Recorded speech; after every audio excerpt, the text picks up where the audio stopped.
ब्रह्ममुरारिसुरार्चितलिङ्गं निर्मलभासितशोभितलिङ्गम्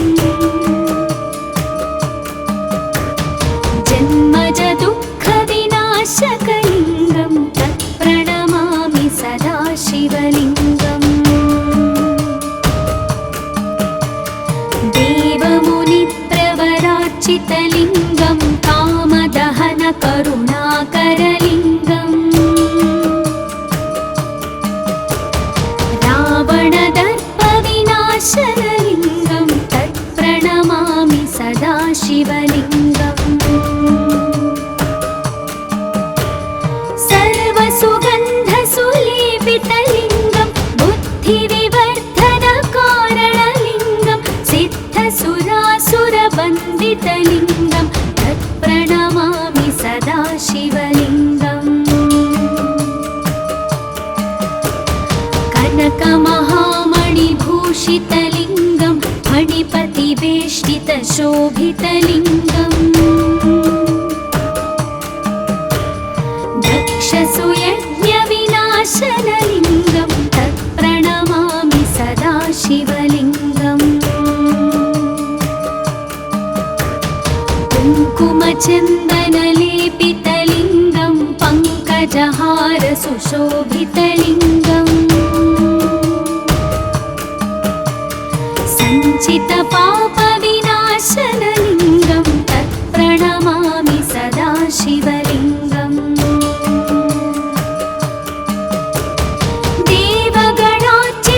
देवगणार्चितसेवितलिङ्गं भावैर्भक्तिभिरेव च लिङ्गं दिनकरकोटिप्रभाकरलिङ्गं तत्प्रणमामि सदा शिवलिङ्गम् अष्टदलोपरिवेष्टितलिङ्गं सर्वसमुद्भवकारणलिङ्गम् अष्टदरिद्रविनाशनलिङ्गं तत्प्रणमामि सदा शिवलिङ्गम् सुरगुरुसुरवरपूजितलिङ्गं सुरवनपुष्पसदार्चितलिङ्गम् परात्परं परमात्मकलिङ्गं तत्प्रणमामि सदा शिवलिङ्गम् तत्प्रणमामि सदा शिवलिङ्गम् तत्प्रणमामि सदा शिवलिङ्गम् लिङ्गाष्टकमिदं पुण्यं यः पठेत् शिवसन्निधौ शिवलोकमवाप्नोति शिवेन सह मोदते।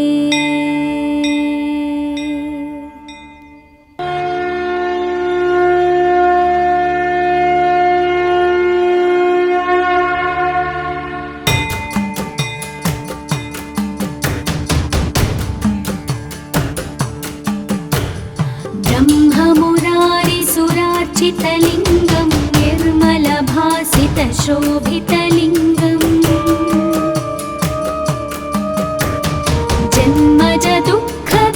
जन्मजदुःखविनाशकलिङ्गं तत्प्रणमामि सदा शिवलिङ्गम्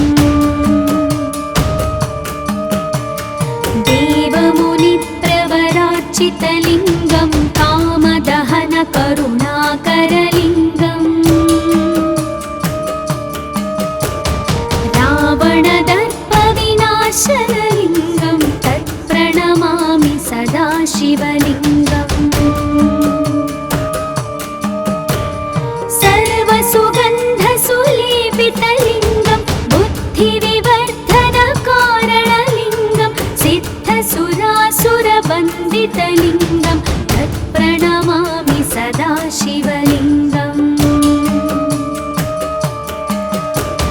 कनकमहामणिभूषितलिङ्गं फणिपतिवेष्टितशोभितलिङ्गम्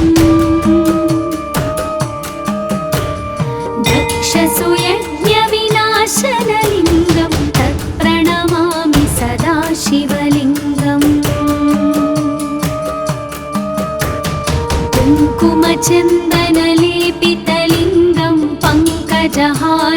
शोभितलिङ्गम् सञ्चितपापविनाशनलिङ्गं तत्प्रणमामि सदा शिवलिङ्गम् देवगणार्चितसेवितलिङ्गं भावैर्भक्तिभिरेव च लिङ्गं दिनकरकोटिप्रभाकरलिङ्गं तत्प्रणमामि सदा शिवलिङ्गम् अष्टदलोपरिवेष्टितलिङ्गं सर्वसमुद्भवकारणलिङ्गम् अष्टदरिद्रविनाशनलिङ्गं तत्प्रणमामि सदा शिवलिङ्गम् सुरगुरुसुरवरपूजितलिङ्गं सुरवनपुष्पसदार्चितलिङ्गम्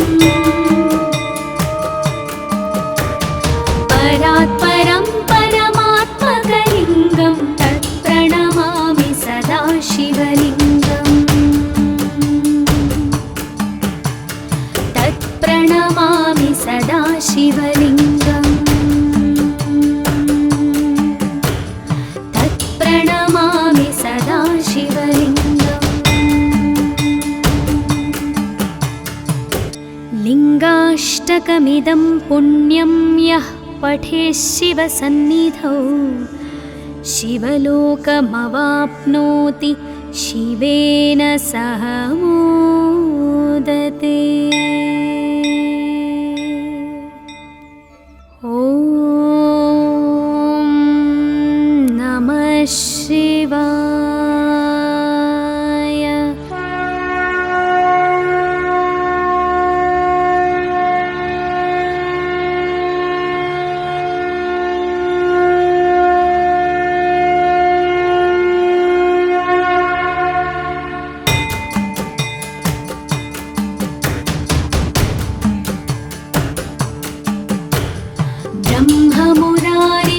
ब्रह्ममुरारिसुरार्चितलिङ्गं निर्मलभासितशोभितलिङ्गम्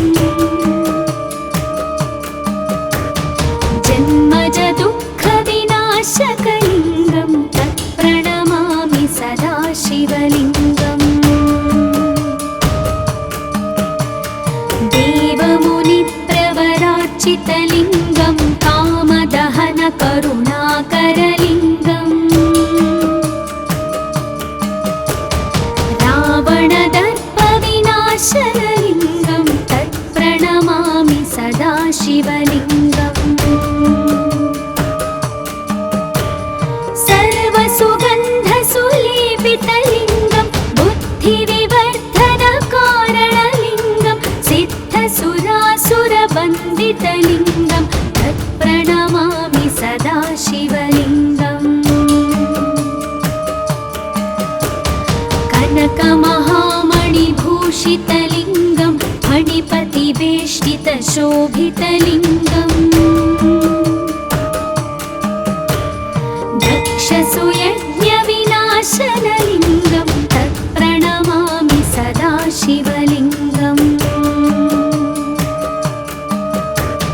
कुङ्कुमचन्दनलेपितलिङ्गं पङ्कजहारसुशोभितलिङ्गम् सञ्चितपापविनाशनलिङ्गं तत्प्रणमामि सदा शिवलिङ्गम् देवगणार्चितसेवितलिङ्गं भावैर्भक्तिभिरेव च लिङ्गं दिनकरकोटिप्रभाकरलिङ्गं तत्प्रणमामि सदा शिवलिङ्गम् अष्टदलोपरिवेष्टितलिङ्गं सर्वसमुद्भवकारणलिङ्गम् अष्टदरिद्रविनाशनलिङ्गं तत्प्रणमामि सदा शिवलिङ्गम् सुरगुरुसुरवरपूजितलिङ्गं सुरवनपुष्पसदार्चितलिङ्गम्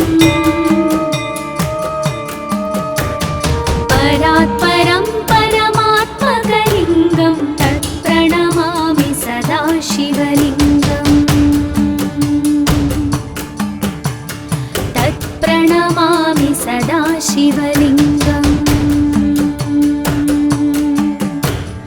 तत्प्रणमामि सदा शिवलिङ्गम्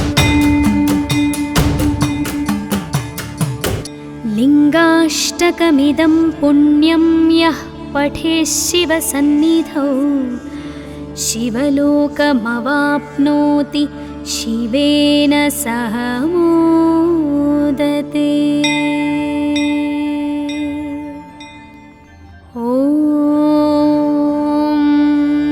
नमः शिवाय।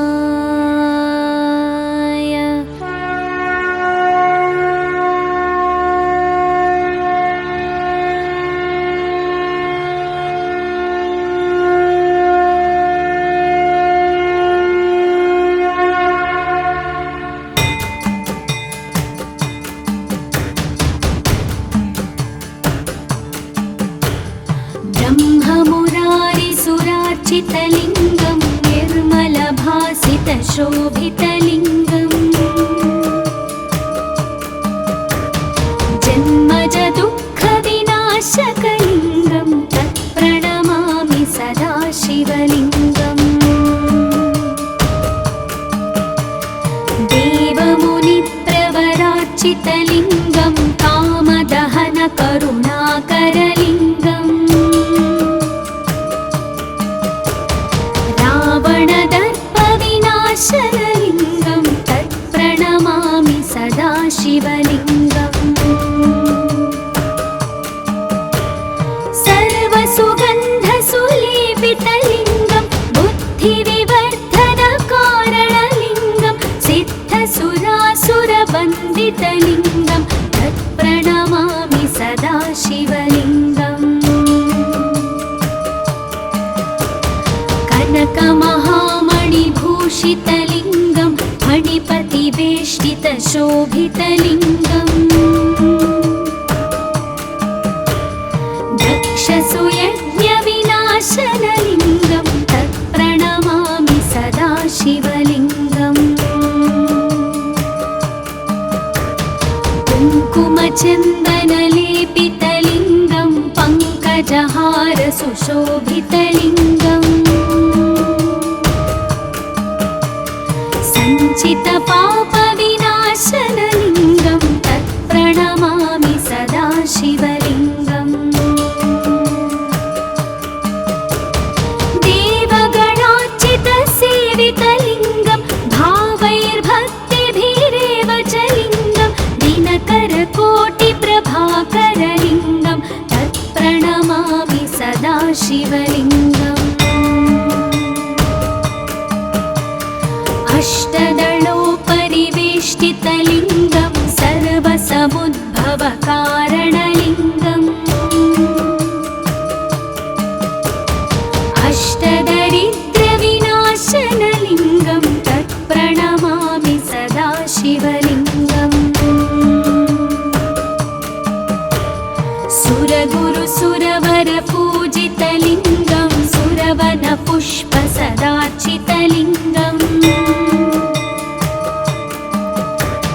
परात् परं परमात्मकलिङ्गं तत्प्रणमामि सदा शिवलिङ्गम् तत्प्रणमामि सदा शिवलिङ्गम्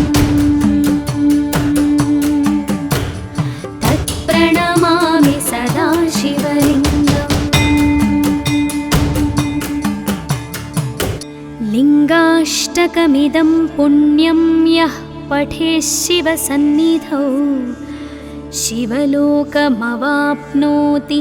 शिवेन सह मोदते। ॐ नमः शिवाय।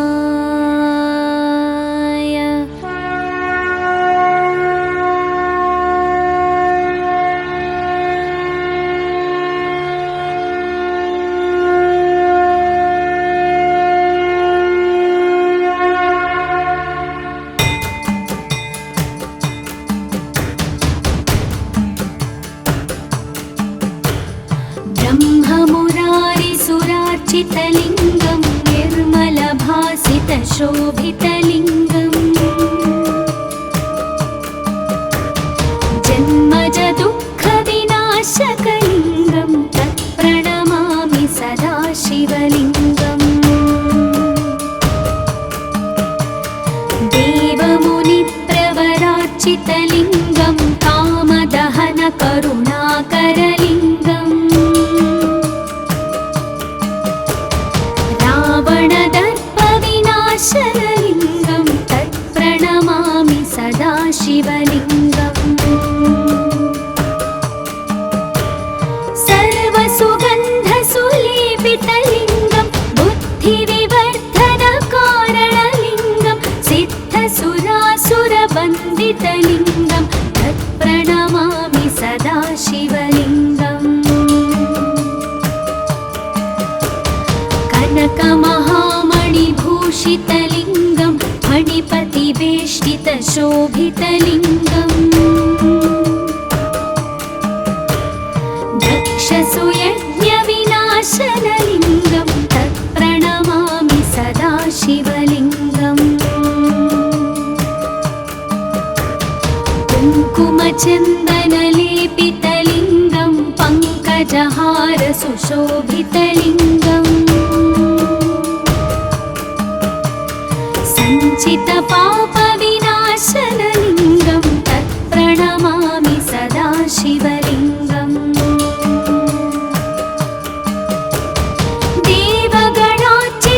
देवगणार्चितसेवितलिङ्गं भावैर्भक्तिभिरेव च लिङ्गं दिनकरकोटिप्रभाकरलिङ्गं तत्प्रणमामि सदा शिवलिङ्गम्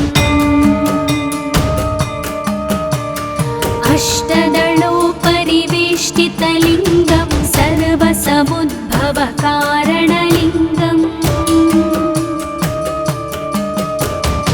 अष्टदरिद्रविनाशनलिङ्गं तत्प्रणमामि सदा शिवलिङ्गम् सुरगुरुसुरवरपूजितलिङ्गं सुरवनपुष्पसदार्चितलिङ्गम् परात्परं परमात्मकलिङ्गं तत्प्रणमामि सदा शिवलिङ्गम् तत्प्रणमामि सदा शिवलिङ्गम् तत्प्रणमामि सदा शिवलिङ्गम्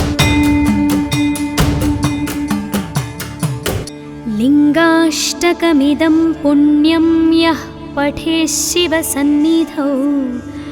शिवलोकमवाप्नोति शिवेन सह मोदते।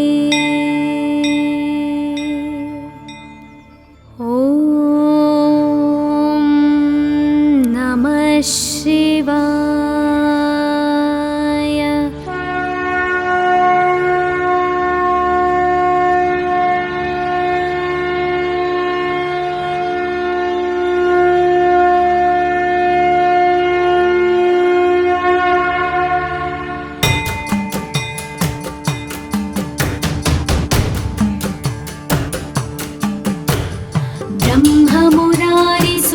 ब्रह्ममुरारिसुरार्चितलिङ्गं निर्मलभासितशोभितलिङ्गम्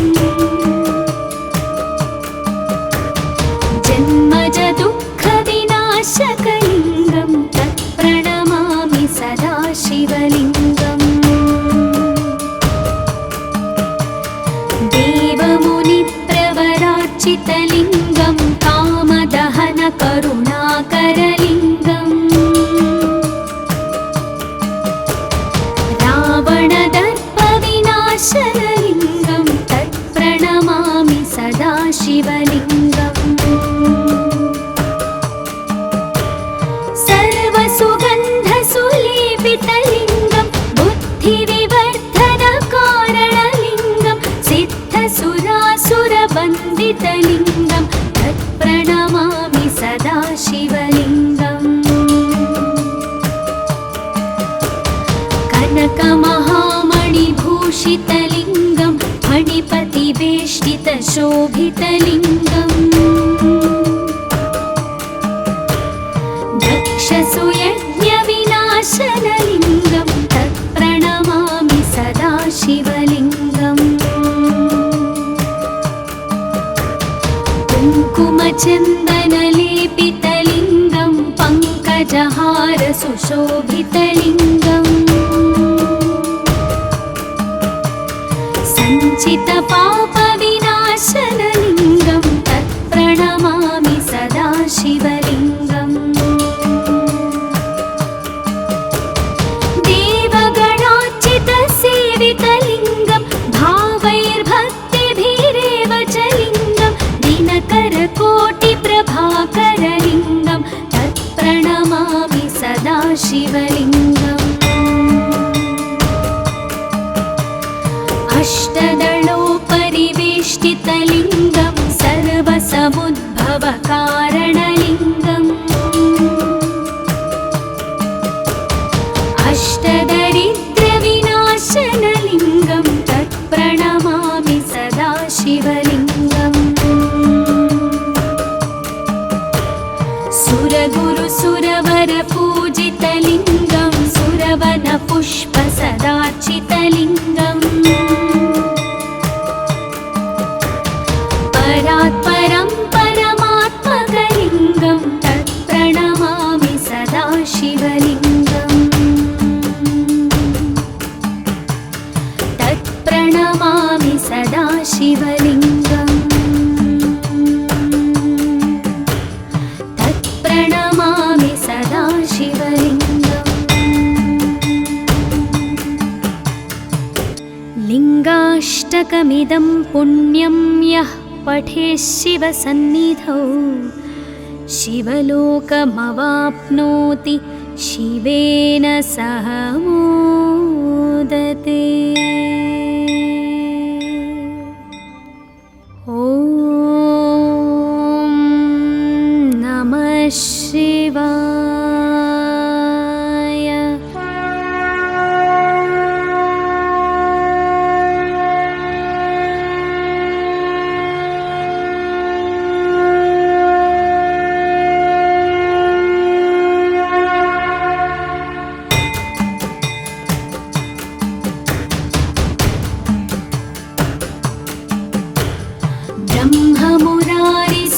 ब्रह्ममुरारिसुरार्चितलिङ्गं निर्मलभासितशोभितलिङ्गम्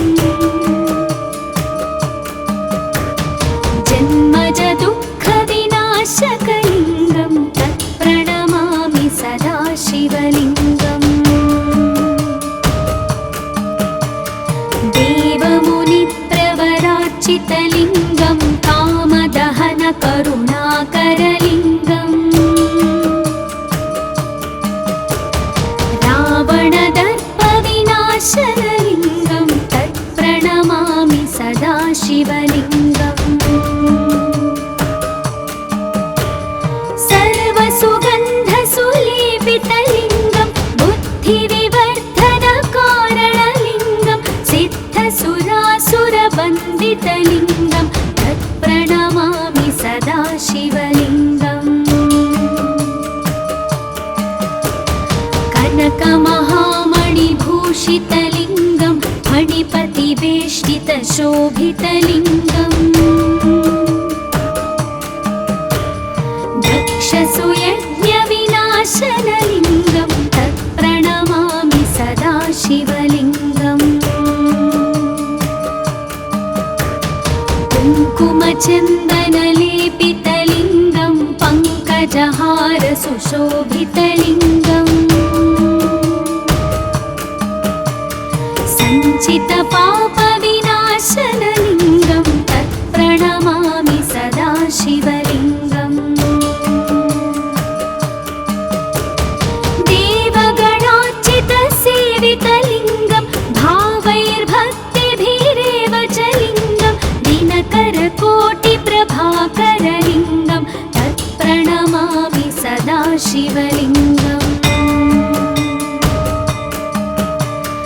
अष्टदलोपरिवेष्टितलिङ्गं सर्वसमुद्भवकारणलिङ्गम्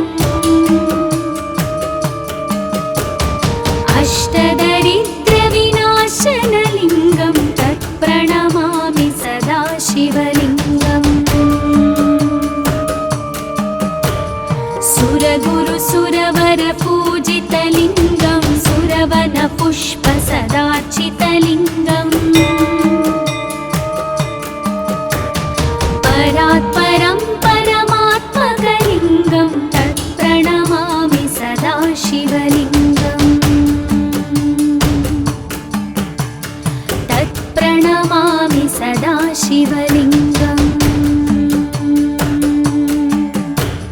तत्प्रणमामि सदा शिवलिङ्गम् लिङ्गाष्टकमिदं पुण्यं यः पठेत् शिवसन्निधौ शिवलोकमवाप्नोति शिवेन सह मोदते।